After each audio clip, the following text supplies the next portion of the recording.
before we move on, would you mind giving us some kind of story to illustrate, that and just help people maybe understand a little bit better?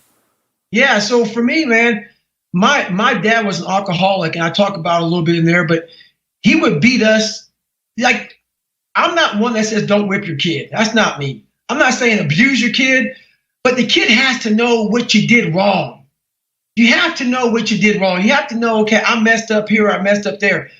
My dad would just beat us for no reason at all. So, your baseline of right and wrong was just, it was never there. So one time, I was riding my bike, and my dad said, "Do not ride your bike in the street." We all know what that means. Mm-hmm. Don't ride your bike in the street. Very simple. So I rode it on the sidewalk, and my dad was in the window looking at me as he sat at the kitchen table, as he always did, smoking cigarettes and drinking his scotch.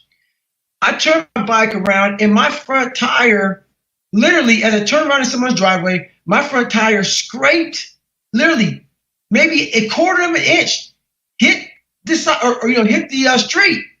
I didn't ride in it. I turned around, hit the street, and came back in.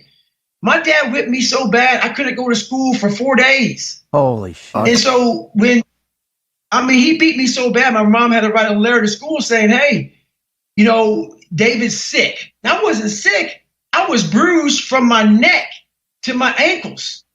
And so you don't understand what's going on. And one time, I talk about in the book, my dad beat my mom so bad he knocked her out and just drug her down the stairs by her hair. Or just because my mom questioned him, not like talk back to him and say, "Hey, just question him." So that's kind of the environment we lived in. My mom lived in it for 17 years. I lived in it for 8, and my brother did for 12, but he lived in it on and off because my brother was different than me. I went with my mother. He stayed with my father, and because he wanted that acceptance from my father. Mm. And so it's crazy what the mind does to you in a very hostile, abusive environment. And now my brother is still paying the price, and so am I. Yeah.